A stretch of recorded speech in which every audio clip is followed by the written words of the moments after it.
Good morning. Thanks for tuning in. This morning I want to share some words that I hope will bring you hope. That's the whole idea here. And a lot of them were inspired this morning, and some of them are actual quotes from Max Lucado in his book, Grace. I want to open by reading Romans chapter 5, verse 8. What an amazing verse. God demonstrates his own love towards us in that once we were perfect, Christ died for us. No, that's not what it says. God demonstrates his own love towards us in that once we became Christians, Christ died. No, that's not how it works. God demonstrates his own love towards us in that while we were still sinners, enemies of God, Christ died for us. When Jesus went to the cross, he really didn't have but maybe 3 or 4 followers. A few women, including his mom. The Apostle John showed up, Mary Magdalene, and maybe a couple of other women. So if he was dying for his church, it was not for very many people.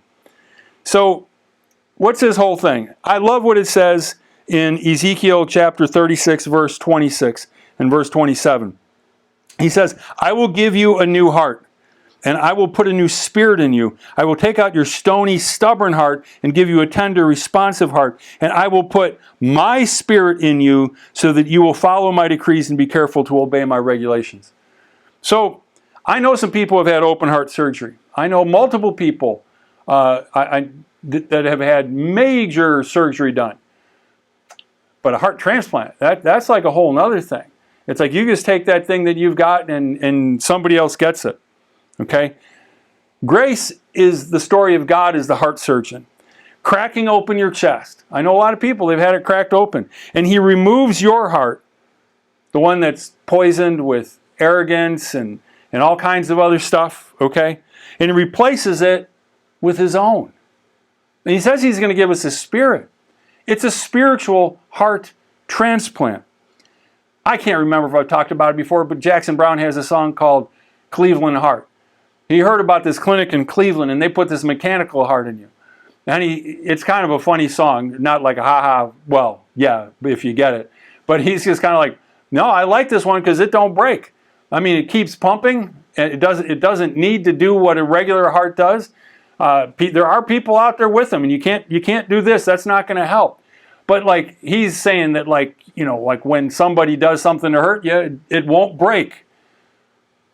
The problem that we have is that there's something wrong at the very core of our being. Jesus said, it's out of the heart flow all of these bad things, okay? It's not what goes into us. He says it's what comes out of us because of what's in our heart.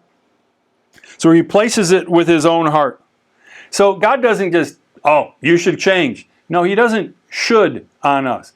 He creates the change. He doesn't just tell us to change. He doesn't tell us to clean up so he can love us. He loves us and helps us to clean up. And his dream isn't just to get us to heaven, but to get heaven into us and for us to get heaven with our new heart to other people, the people around us. So some of us today are like, oh, I'm struggling. I got all kinds of issues I can't face tomorrow. I don't know if I can forgive some people. I'm growing bitter. Christ can do all those things. And he dwells in you. So just rely on Jesus to do that. You know, people that are forgiven and that really got it, they're able to forgive people. That's all part of having the new heart. Okay?